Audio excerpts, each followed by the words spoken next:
L'actualité sportive revient sur la DTV à travers votre émission Débrief. Tous les sports seront au rendez-vous. Le basketball, le football, le handball, l'athlétisme, les arts martiaux, bref, c'est tous les sports sur la DTV à travers votre émission Débrief.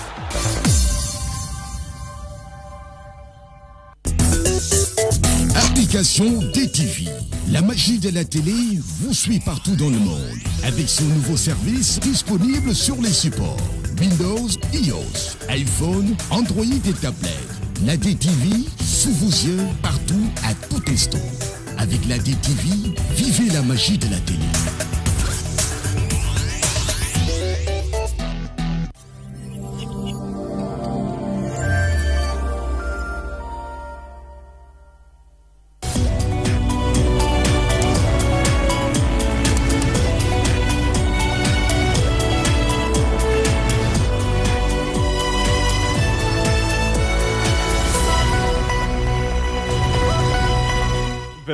Sur DTV, le journal et ses titres.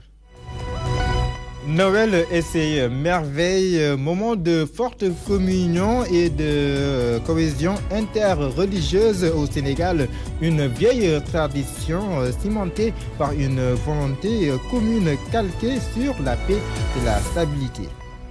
Grève de la faim des sortants de la FASTEF promotion 2013, le directeur de la communication et de la formation au ministère de l'Éducation leur demande de surseoir à leur diète et à se tourner vers le privé.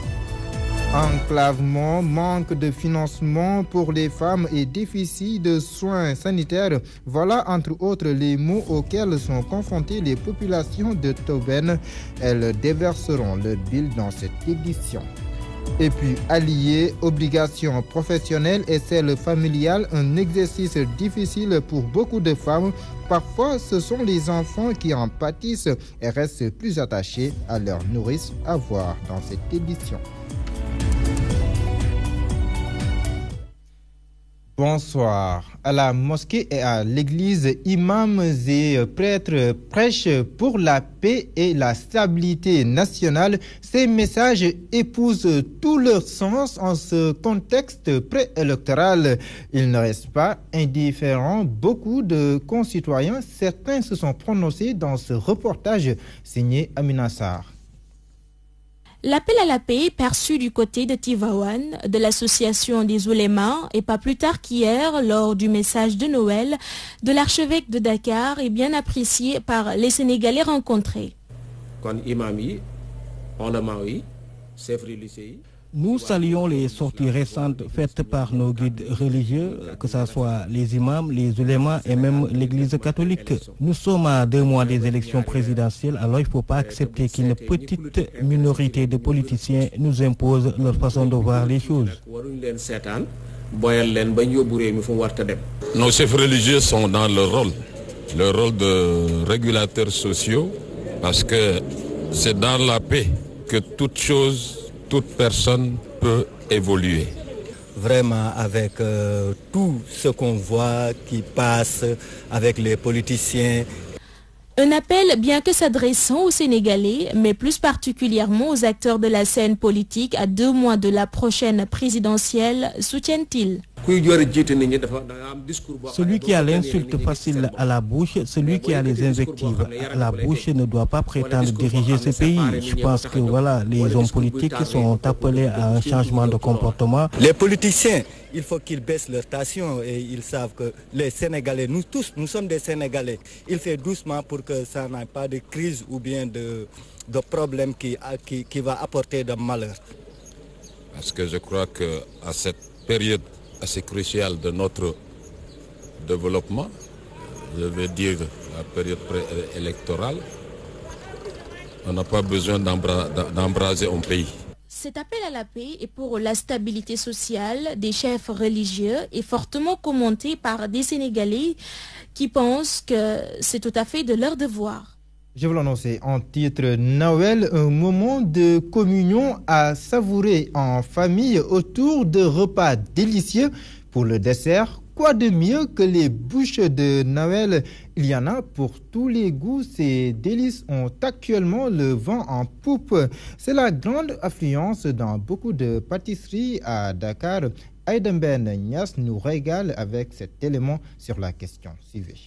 Tous ces délices à l'honneur de la fête de Noël. En cette période, c'est la grande affluence dans beaucoup de pâtisseries. Pour ces pères de famille, c'est l'occasion de faire plaisir à leur progéniture. On est tenu de gâter les enfants. Donc c'est les enfants qui imposent leur dictat. Ils m'ont dit, papa, il faut ramener une bûche. Hein. J'ai déjà fait la commande. Chaque 24, je suis là. Je prends des bûches pour ma mère et les enfants. Vanille, chocolat, entre autres parfums, le menu présenté à la clientèle est très large et alléchant. Il y en a des bûches traditionnelles, bûches à base de crème beurre et des bûches spécialités, à base de fraises, gingembre. Nous sommes là jusqu'à l'aube, nous sommes là tout le temps, c'est des va-et-vient.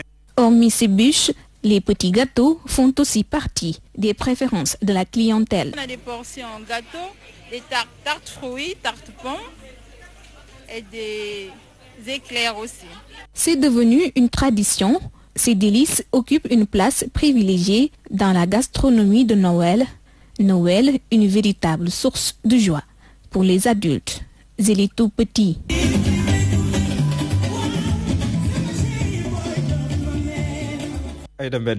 Autre source de joie, la belle coexistence entre musulmans et chrétiens au Sénégal n'est plus à démontrer. Noël fêté en parfaite communion interreligieuse avec en toile de fond une solidarité sans commune mesure, une vieille tradition qui se perpétue d'année en année.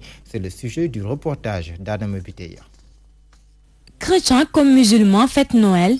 Une fête à l'origine chrétienne où les musulmans sont invités à venir prendre part et cela vice-versa. Un symbole qui magnifie l'entente entre les différentes religions au Sénégal.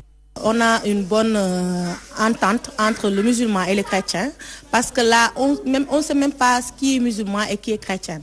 Parce que chacun respecte l'autrui, la religion d'autrui. C'est pourquoi c'est une bonne... on est en famille. On fait la fête avec eux. Parfois, ils viennent nous aider chez nous. Quand arrive la fête de Tabaski ou une autre fête, nous allons chez eux aussi les aider pour les préparations et tout ça. La communauté chrétienne prépare des repas copieux et spéciaux avec des poulets, de la viande de mouton différente de la viande de porc pour partager la fête avec les musulmans. Quand il y a fête, pratiquement tous les chrétiens préparent des poulets pour nous les musulmans. Moi, on m'appelle tout le temps pour cuisiner.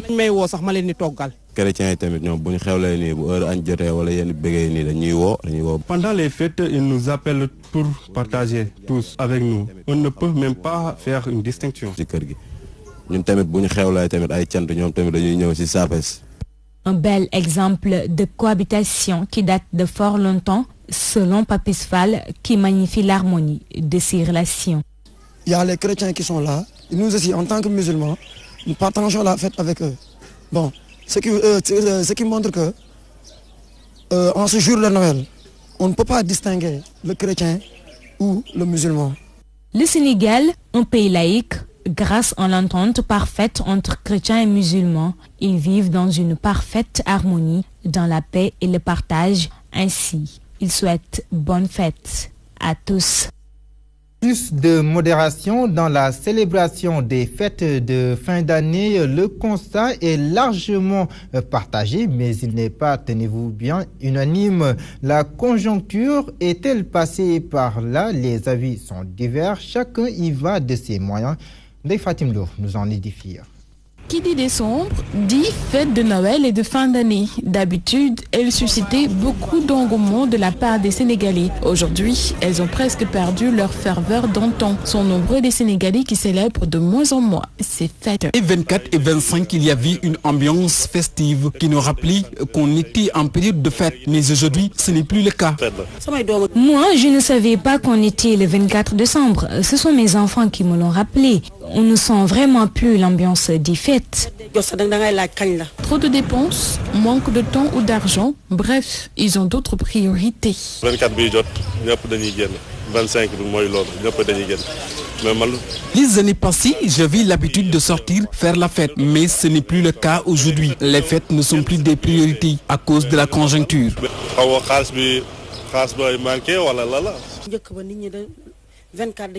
On n'a plus de temps pour les fêtes. Aujourd'hui, on a d'autres priorités. Moi, je pense plutôt à comment avoir ma dépense quotidienne.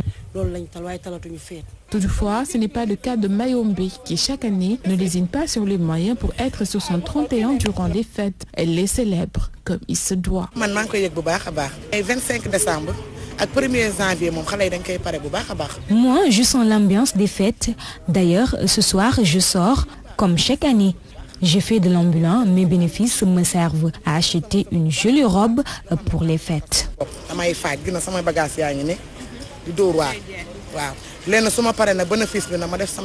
En cette période de l'année, l'ambiance festive que l'on sentait à l'approche ou durant les fêtes a presque disparu. Certains Sénégalais disent avoir aujourd'hui d'autres priorités. Et cette question, les jours fériés ont-ils un impact négatif sur l'économie nationale? Les économistes sont divisés. Le secteur informel qui représente près de 97% des unités de production ne les observe guère. Du côté de l'administration, ce qui est déploré, ce sont les abus. Basile Ousmane Mané.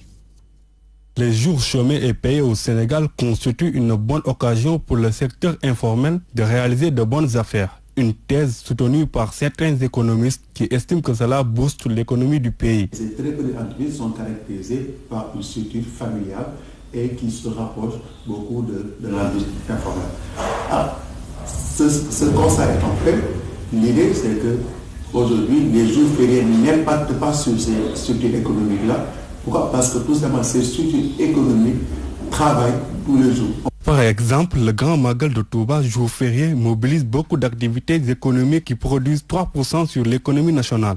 Le Magal de Touba, à lui seul, génère 250 milliards pour l'économie sénégalaise, soit 3,3%, un peu plus de 3% du PIB de 2017.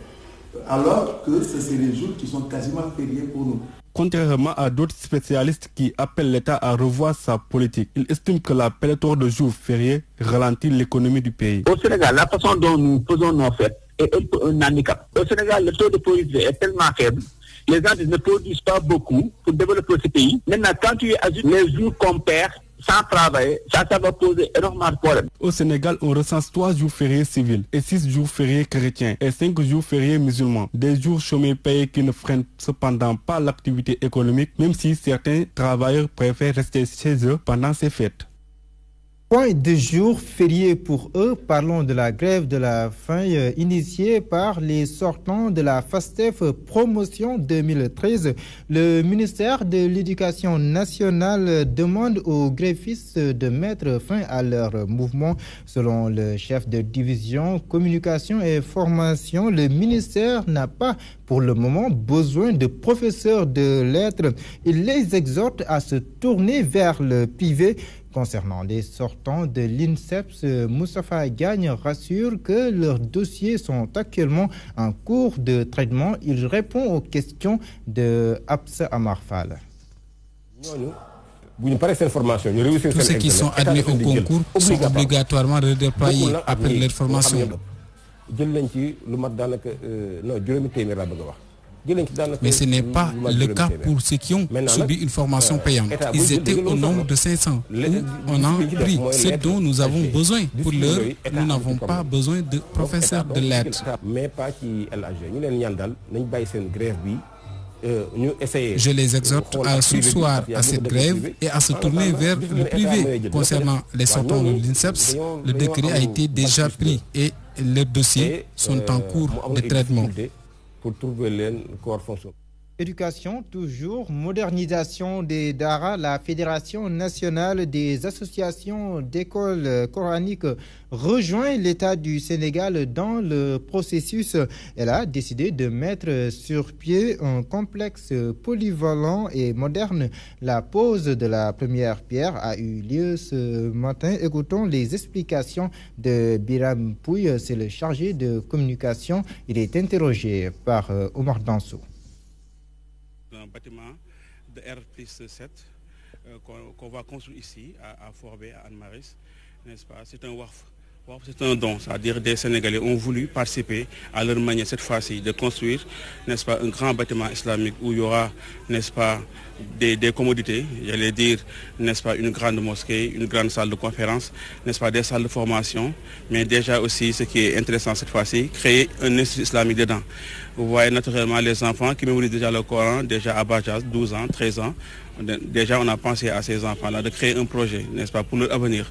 Créer un grand projet pour que si jamais, n'est-ce pas, dans l'avenir, on pourra avoir des ministres qui ont déjà mémorisé le Coran, pourquoi pas un président qui a déjà mémorisé le Coran. Donc le prétexte de base, c'est de créer des conditions possibles pour que les enfants, aujourd'hui, qui sont dans les daras, demain de pouvoir gérer ce pays. Comment les élèves, en tout cas, quelles sont les conditions d'admission? Il faut déjà mémoriser le Coran, parce que souvent, le grand prix Sénéco, n'est-ce pas, les critères de base, c'est d'abord être sénégalais, moins de 18 ans, et mémoriser le Coran. Ce sont des critères de base. Il faut déjà mémoriser le Coran à Bajas. On a vu, pour ce qui nous a motivés, naturellement, on a l'habitude de voir des enfants très tôt qui mémorisent le Coran, qui mémorisent plus de 6000 versets, 6600 versets. Donc naturellement, on dit qu'un enfant qui a à peine 10 ans, qui a mémorisé, n'est-ce pas, déjà un livre, qui n'est pas sa langue maternelle, naturellement, cet enfant-là, il est intelligent. Mais quel est le projet maintenant pour le Sénégal lambda? On a pensé à ces enfants-là. Toutes nos excuses pour la qualité de cet élément. Je vous l'annonçais en titre, enclavement, manque de financement pour les femmes, chômage, absence de soins de santé ou en tout cas un accès difficile aux soins de santé primaires.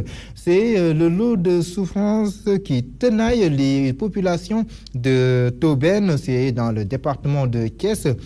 Et comme si cela ne suffisait pas, les industries chimiques du Sénégal polluent leurs terres et leur environnement. À Tobène, nous rejoignons notre correspondant sur place, Daouda Tchandouma. La population de Tobène, une localité de la commune de Mewan, située à 8 km vers l'ouest de Pire, s'est massivement rassemblée dans la grande place du village pour exhiber les nombreuses difficultés auxquelles elle est confrontée, notamment l'axe Pire-Tobène à accessibilité comparable à la traversée de Sirat, la non-électrification du village en dépit de la fameuse centrale de Tobène qui n'existe que de nom selon cette population désemparée. La centrale Tobène porte notre nom. Ce nom est lancé partout à travers le monde. Notre nom aujourd'hui est jusqu'à l'extérieur, mais malheureusement, Tobène reste toujours dans l'obscurité. Toujours Tobène n'est pas encore électrifié. C'est paradoxal. La construction d'une poste de santé est l'épidémie de notre axe Pire-Tobène qui fait aujourd'hui 7 km. Mais malheureusement, toujours ces promesses tardent toujours à se réaliser. Par ailleurs, cette population, estimée à 4000 âmes avec plus de 350 ménages, subit les conséquences désastreuses issues de la pollution de leur environnement du fait des industries chimiques du Sénégal. Leur délocalisation doit être assujettie à une concertation pour discuter du barème d'indemnisation dérisoire qui leur est proposé compte tenu de l'ampleur des désagréments. L'entreprise qui est ici à quelques mètres, qui ne cesse de nous polluer, qui ne cesse, comme vient de me le dire mon oncle tout à l'heure, dit qu'aujourd'hui on ne peut plus avoir de récoltes. Parce que tout simplement, les plantes, les arbres ont tous été affectés donc par les industries chimiques du Sénégal. Et quand ICS doit délocaliser un village, les cimetières seront complètement détruits. Aujourd'hui, nos grands-parents sont dans les cimetières, mais malheureusement, quand l'ICS doit faire face à cela, il n'y tient même pas compte. Cette population très déterminée sollicite l'arbitrage du président de la République, son Excellence M. Macky Sall, pour la solution de leurs problèmes, dont l'absence de financement des femmes de Tobène, régulièrement constituées en GIE. À défaut, elle votera au profit d'un autre candidat attesté par l'étalage de leur carte d'identité nationale, CEDEAO. Autre inquiétude, celle-ci est liée à la mise en œuvre du projet Train Express régional. La sécurité est une réelle préoccupation pour les habitants environnants. Ils exigent l'aménagement de passerelles pour protéger les populations. Amadou Mokhtar Ndiaye nous en dit plus. Quelques semaines de l'inauguration du TER, les riverains de Yarach s'inquiètent sur le manque de barrières sécuritaires pour éviter certains désagréments. Techniquement, il devait faire des passerelles, permettre à la population de pouvoir se déplacer sans danger avant de mettre les rails. Traverser les rails est impensable et trop risqué pour la population.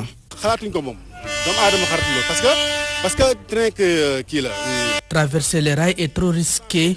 Les autorités compétentes doivent ériger des murs pour plus de sécurité. Souvent, même dans les ponts, c'est très dangereux. Ce père de famille propose des mesures de sécurité pour parer à toute éventualité. Pour les mesures de sécurité pour la population, là vraiment au moins il faut qu'ils mettent là en tout cas un passage à niveau où quand le train part, les gens s'arrêtent. Et si le train part, maintenant les gens peuvent passer. Mais sinon, ici, passer n'importe comment, ça peut amener des accidents. Ici à Yarach, à quelques semaines de l'inauguration du TER, les populations alertent pour la prise en compte de dispositifs sécuritaires autour de l'infrastructure. Des points de passage et même la construction de passerelles sont exigés pour parer aux accidents. Comment comprendre qu'un enfant soit plus attaché à sa nourrice qu'à sa propre mère? Les obligations professionnelles sont-elles incompatibles avec celles familiales? La formule n'est pas facile à trouver, mais des pistes de solutions ne manquent pas, comme en atteste cet élément signé Adja Ndiaye. Suivez.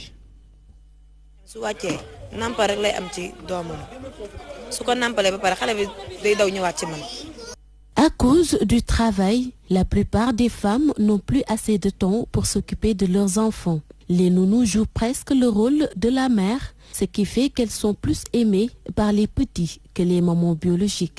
Quand je rentrais par 15 jours chez moi, il demandait après moi. Du coup, sa mère me disait de rester.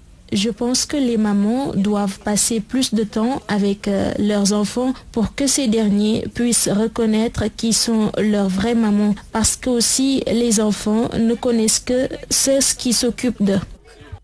Cette situation dérange Mame Diarra Sène, une maman au foyer qui préfère rester à la maison pour s'occuper de ses enfants. Les mamans doivent être avec leurs enfants pour leur donner une bonne éducation. Les bonnes ne peuvent pas tout faire. Le fait de faire le ménage et les autres tâches de la maison suffisent. Le reste, c'est à nous d'être avec nos enfants pour les surveiller comme il faut. Quant à Aïta, son travail ne l'empêche nullement d'être avec son enfant.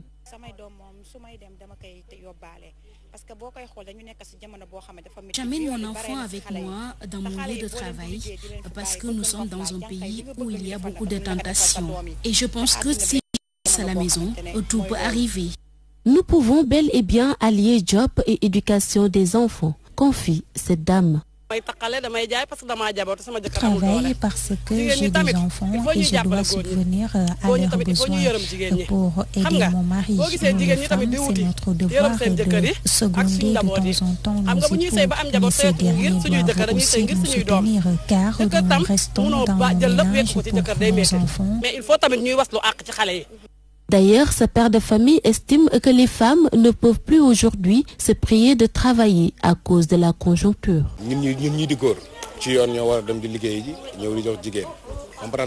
C'est nous les hommes qui devons aller travailler pour subvenir aux besoins de nos épouses et de nos enfants. Mais si la femme décide de travailler, la moindre des choses, c'est de donner son enfant à sa mère et sans le confier à la bonne. Si vraiment tu veux une très bonne éducation. Ces mamans soutiennent toutefois qu'un enfant a besoin de la présence permanente de sa mère.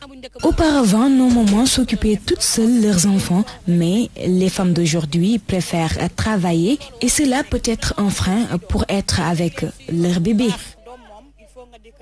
Pour donner de l'amour qu'il faut à ton enfant, il faut passer plus de temps avec lui. Moi, je ne laisse pas la bonne faire tout pour mon enfant.